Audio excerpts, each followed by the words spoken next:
How's it going, everyone? I'm back with another reaction video. Today we're going to be reacting to another video from ThisIsMonsters. This one's titled, okay, I might pronounce this wrong, but I'm going to try my best. Mikhail Popkov, the werewolf. I looked online for like the serial killer iceberg that they have. If I remember, I'll put a picture on screen right now. But I was looking at all of those, and I was trying to see, like, maybe I should do a reaction on every video in that iceberg. Y'all let me know if that's something y'all want to see. But for now, let's get into this video. I'll leave a link in the description to the original. Siberia is a geographical region in northern Asia, known as having some of the coldest places on Earth. It's also home to about 36 million people. Much of the area known as Siberia is covered by mountains or dense forests that have been untouched by man. Of course, the area expanded rapidly due to a plethora of mineral resources.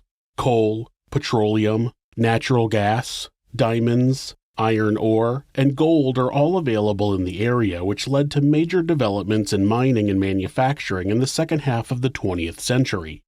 Mikhail Popkov grew to develop a strong hatred of women as an adult. When he started believing his wife was having an affair, he decided that he needed to punish any woman who was going out and having fun instead of staying home with their family. This is Monsters.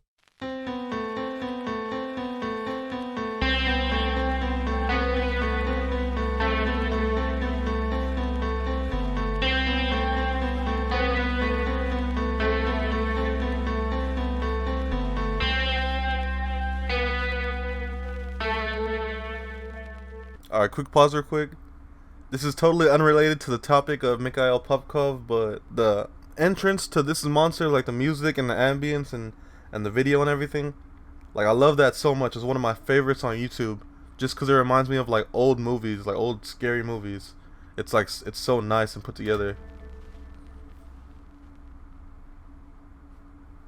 Mikhail Popkov was born on March 7, 1964 in Norilsk, Russia, and his family soon moved to Angarsk. Mikhail actually stayed in Norilsk and lived with his grandparents for a while, and when he was finally taken home by his parents, it was the first time he was introduced to his younger sister. He hadn't even known his mother was pregnant. He then began to resent his sister because she was showered with attention and he was regularly ignored. He made claims that he was abused by his mother when he was a child. After he graduated school, he attended a technical school to become a mechanic. Then he served in the military. When he was done with his service, he worked with his father digging graves. Soon he got a job at a local factory as a repairman. Hey, this dude was doing everything. I gotta hand it to him on that aspect.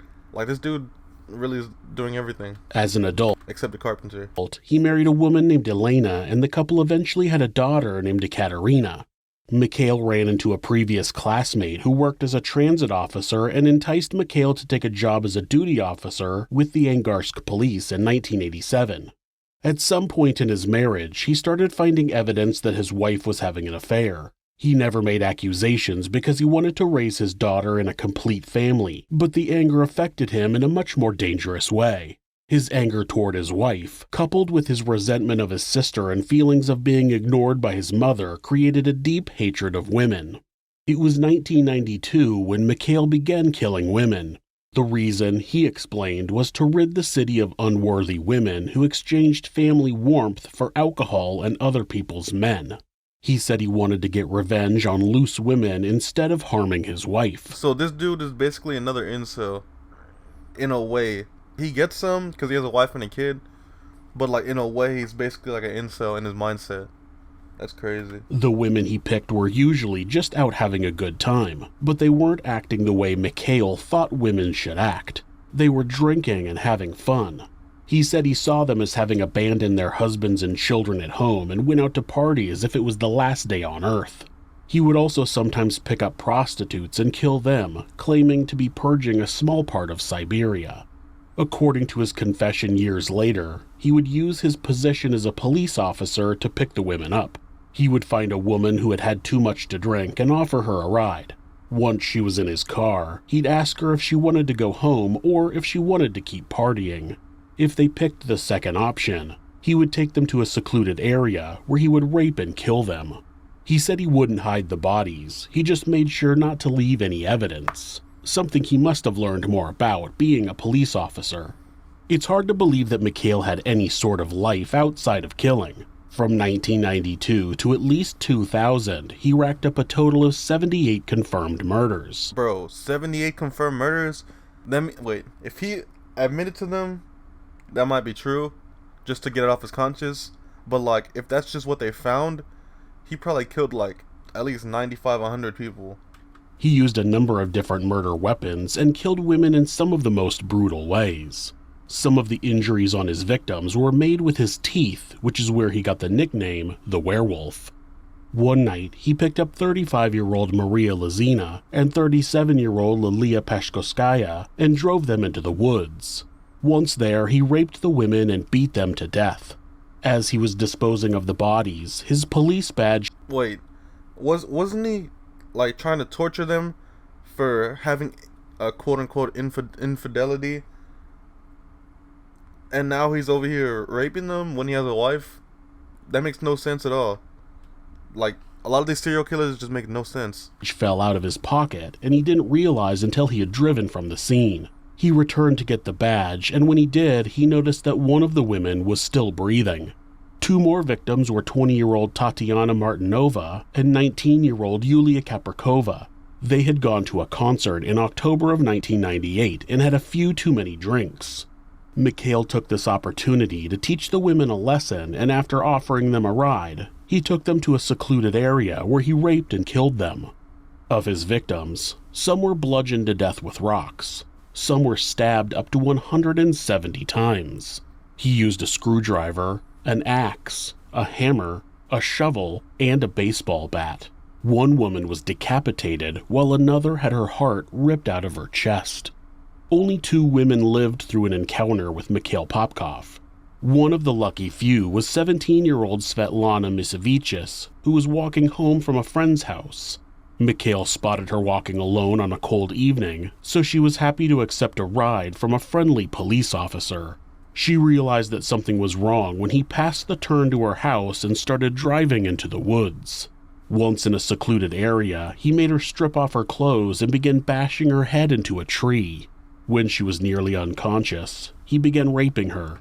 She managed to get away from him and ran to the road. Bro, that's a crazy, like, what's it called, sequence of events. This dude is a certified freak. Naked and bloody. I'm talking about Mikhail Popkov. She waved her arms wildly at passing cars, but none of them stopped. Mikhail was able to chase her down with his vehicle, and when he got out of the car, he beat her severely and left her to freeze on the side of the road. The next day, she woke up in a morgue. When she was finally found, she must have been so cold that they thought she was dead. She said when she saw the corpse lying next to her, she passed out again. When she woke up the next time, she was in the hospital. She wasn't able to talk due to the trauma. Half of her hair was ripped out, and she was paralyzed on one side of her body. She suffered brain damage, frostbite, and had contracted syphilis. She said she was a virgin before the attack, so Mikhail was the only person she could have gotten it from. By the time she was released from the hospital, her remaining hair had turned gray. Then she spent months relearning how to walk and talk. Today, she still has a stutter. She reported the attack to police and told them that the man who had raped and attempted to kill her was a police officer. She even picked Mikhail out of an array of pictures, but police didn't take her claim seriously. Bro, that's crazy. Did I miss something where they said he transferred to the USA? I'm pretty sure it's still in Russia. But damn, that's still crazy that they just don't believe civilians. They questioned Mikhail and he denied everything, even having his wife lie about an alibi. After that, the police closed the case. In July of 1999, Mikhail's second survivor, 18-year-old Evgenia Protasova, made it through another attack by the werewolf. She had gone to dinner with her boyfriend, and afterward, he wanted her to go back to his place, but she refused. When she told him to take her home, he said no and told her to find her own way home. What a gentleman. As she walked home, Mikhail offered her a ride, this time being out of uniform, but he showed her his police ID. As he approached her house, he sped up and drove right past it. She screamed in the car and he hit her on the head with something, knocking her out. In the woods, he got her out of the car and she tried to get away, but he caught up with her and hit her on the head again. The next thing she remembered was waking up in the hospital. She had been raped, and Mikhail thought he had strangled her to death, but she managed to survive. Some people picking mushrooms found her the next day and called the police. Mikhail quit the police force in 1998 and took a job in private security. He eventually began working in security for Angarsk Oil and Chemical Company. It's believed by some that he continued killing, but others think he stopped in 2000 due to impotence caused by syphilis. It wasn't until 2012 that authorities began making headway on the case. They began reviewing evidence from the crime scenes and noticed that tire tracks were found at most of the scenes that came back to a Lada Niva 4x4, a commonly used vehicle by police in Siberia. Investigators asked 3,500 retired and current police officers for a sample of their DNA. Soon, they brought Mikhail into the police station for an interview while also exhuming some of the victims to collect more DNA samples. It wasn't long before a DNA match came back and proved that Mikhail Popkov was the werewolf. On June 23, 2012, he was arrested and charged with the murders of 22 women. He actually confessed to the murders in January of 2015. He was sentenced to life in prison. Both Svetlana and Evgenia faced their attacker in court. Mikhail said he was surprised to find out that anyone had lived through his attacks because of how brutal they were.